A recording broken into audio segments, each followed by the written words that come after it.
Hi there, everyone, and welcome to The Daily Gardener, and thank you so much for listening.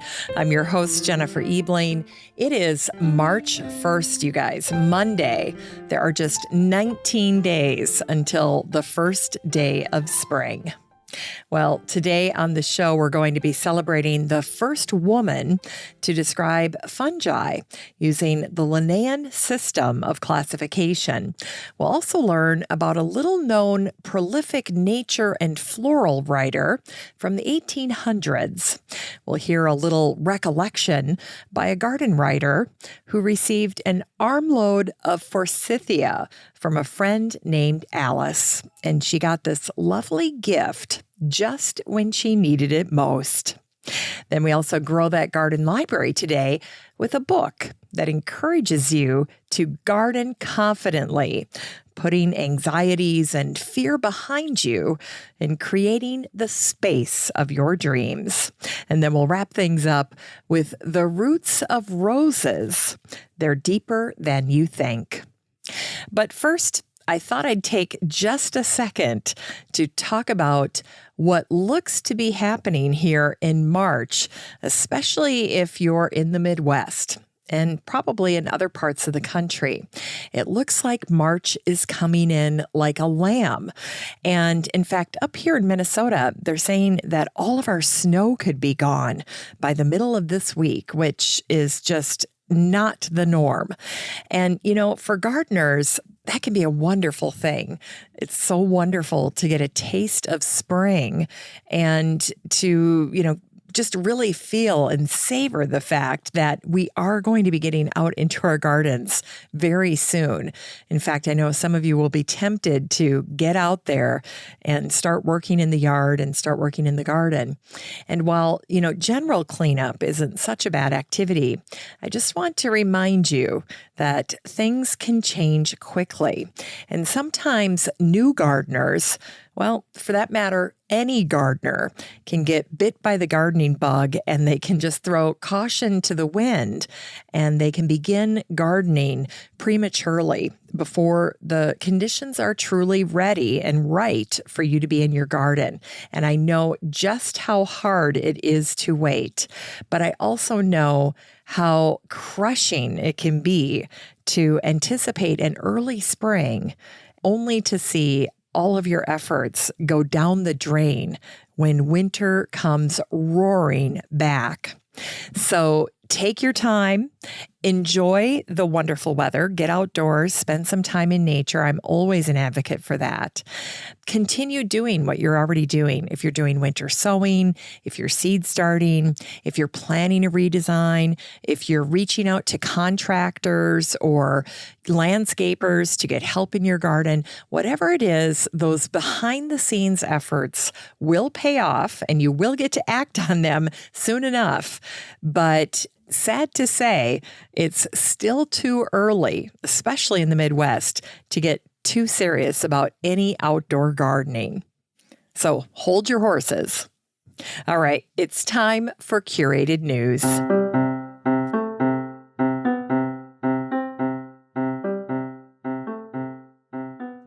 Today's curated news is coming to us from Tree Hugger. This was a post that was written by Megan Holmes, and she rounded up 30 unique plants that attract butterflies. Well, I loved Megan's list for a couple of different reasons. Number one, of course, it's always wonderful to get a little refresh on the plants that attract pollinators. But even more so, I find that this is the time of year when it's time to brush up on that memory recall of plant names. And, we can get a little rusty. We get back in the garden and all of a sudden we can't remember the name of our favorite plant because it just disappeared during the winter. And so reading posts like this is great. It's like a little refresh. You roll through 30 different plants. You challenge yourself to remember the name of the plant. And what I especially love about Megan's post is she shares the common name and the botanical name. So this is a wonderful post to give yourself a little refresh on plant names and help pollinators too. So If you would like to read Megan's post, all you need to do is search for the number 30 in the Facebook group for the show, and then Megan's post will pop right up. And if you're not in the Facebook group for the show, don't worry about it. It is so easy to join. It's free, and you have a standing invitation at any time. All you need to do is search for the words Daily Gardener Community, where you'd search for a friend, and then request to join. I'd love to meet you in the group. It's time for Botanical History.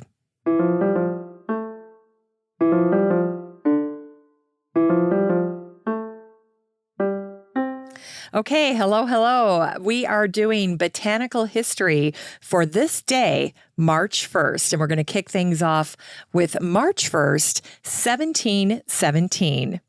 This is the birthday of the German artist, children's book author, and pioneering female botanist, Catharina Helena Dörrien. Catherine was born into an intellectual family in Hildesheim, a community southeast of Hanover.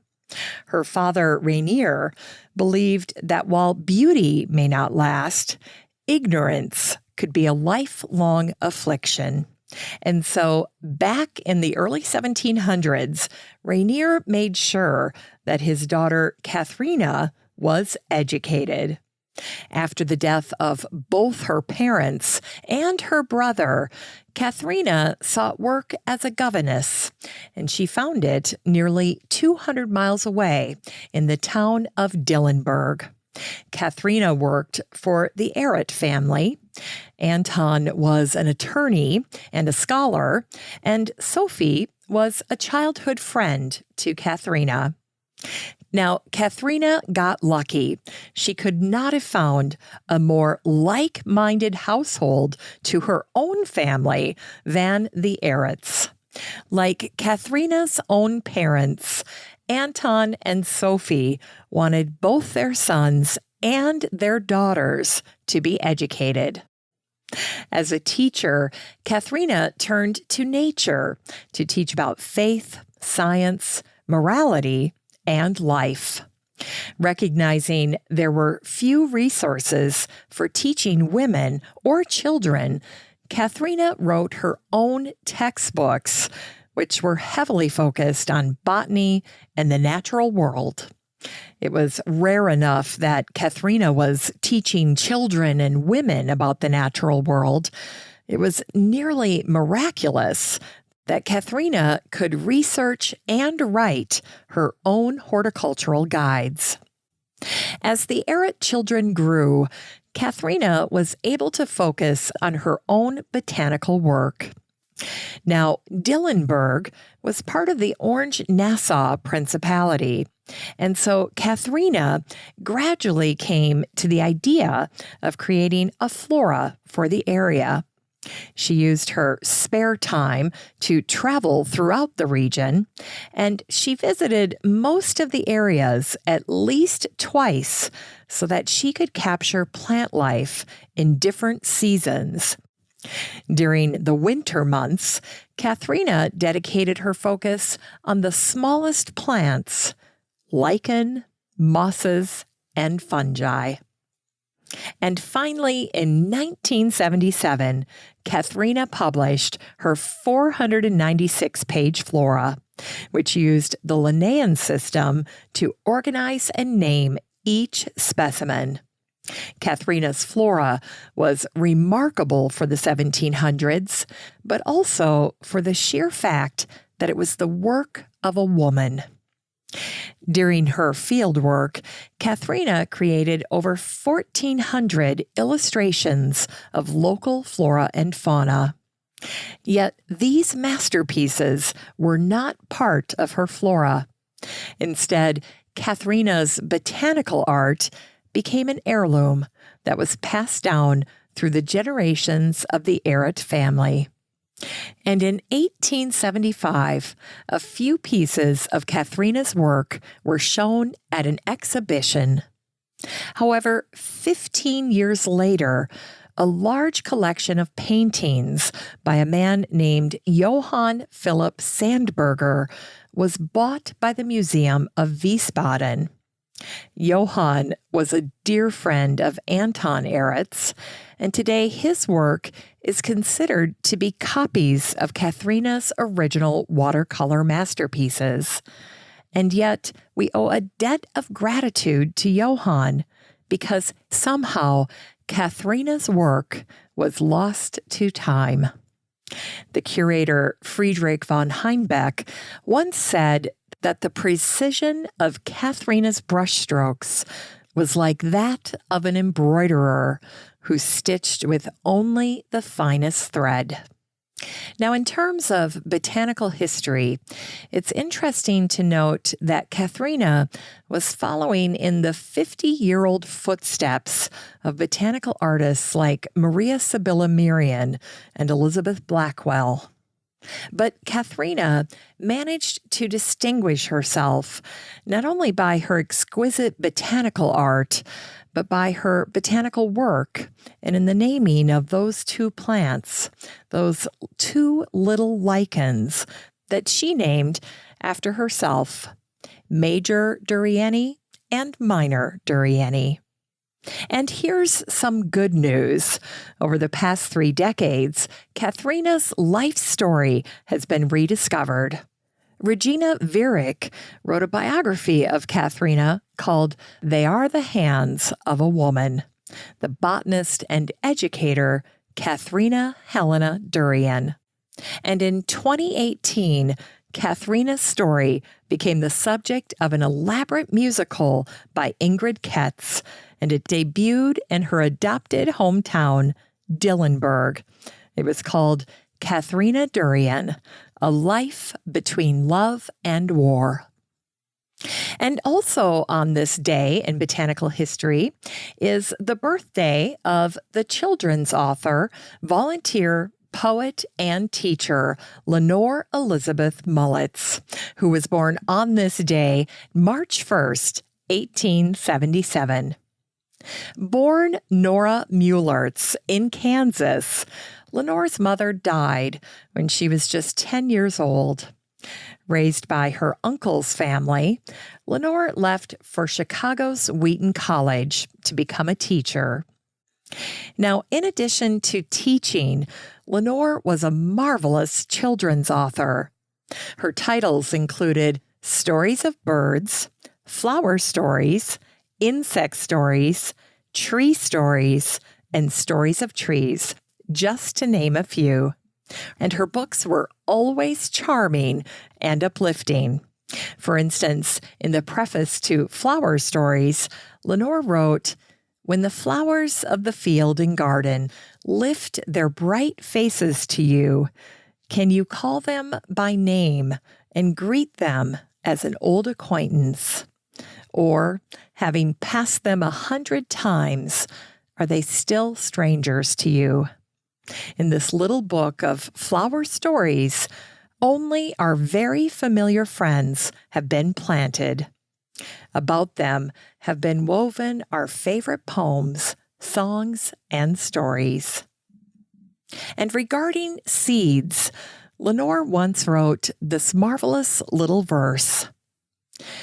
"A wonderful thing is a seed, the one thing deathless forever, forever old and forever new, utterly faithful and utterly true, fickle and faithless never.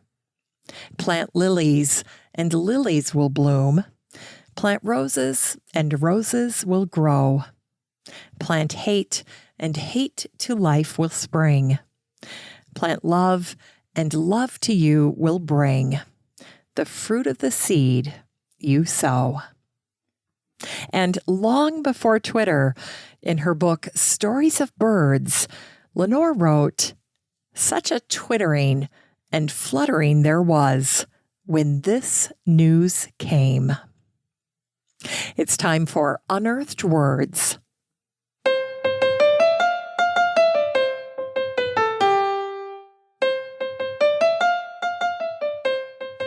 Today's unearthed words come from the British American gardener, writer, TV presenter, and a woman who was known as the Julia Child of horticulture, Thalassa Crusoe. This is from her book, To Everything There Is a Season. It's from a little chapter called Alice and Forsythia. And I just want to say, before I read this, just to tee it up for you, that Thalassa was born in England, but then came to America. And so when she wrote this, she was referencing that time of her life when she had just come to the United States. My first winter in this country was long and bitterly cold, and I was desperate for spring, which I then was used to seeing appear far earlier. One day, a new friend brought me an armful of forsythia branches still covered with half-melted snow. Sensing my homesickness, she had denuded one of her bushes for me. I had nowhere cold and bright in the apartment in which we were living, so that forsythia had to be put in a hot, unlighted hall. But this particular present came to me late in the season and at a time when forsythia will flower, even when forced under intolerable conditions. And when, at last in this strange country, something came to life through my efforts, I began to feel that here was truly home. Now, each year, as the forsythia flowers again for me indoors, I remember that incident as the turning point in my feelings about this country. And I recall with deep affection the sensitivity of that friend.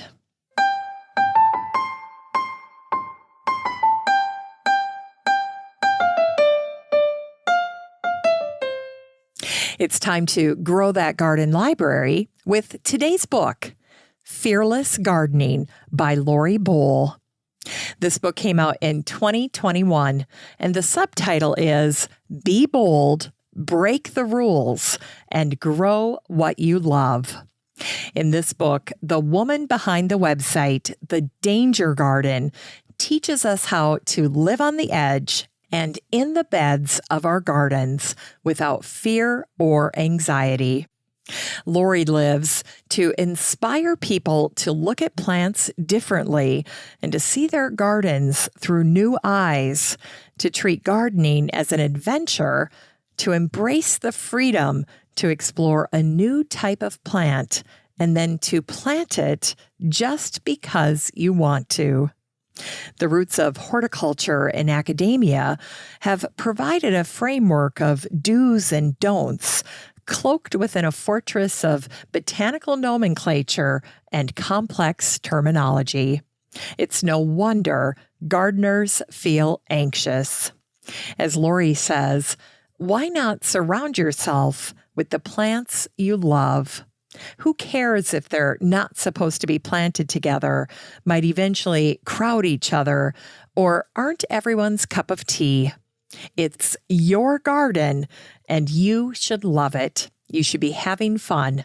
Remember, there's always room for one more plant.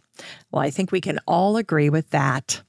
This book is 256 pages of gardening without a rule book or guilt or all the shoulds and oughtas, from a woman who made her garden her own way through courageous experimentation, zone pushing, an artistic eye, and an adventurous spirit. You can get a copy of Fearless Gardening by Lori Bohl and support the show using the Amazon link in today's show notes for around $18.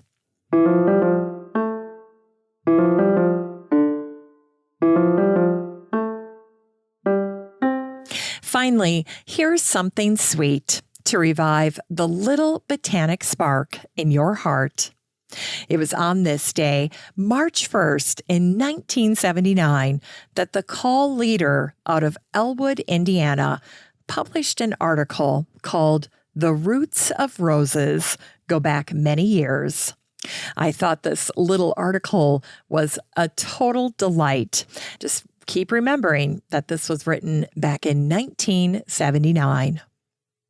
If you were to trace the ancestry of today's rose, you'd have enough bagots to fill a book, or maybe two.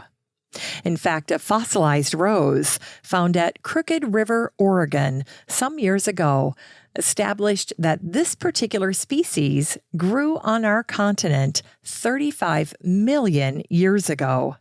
And some paleobotanists believe that the rose actually dates back to the Cretaceous age 70 million years ago.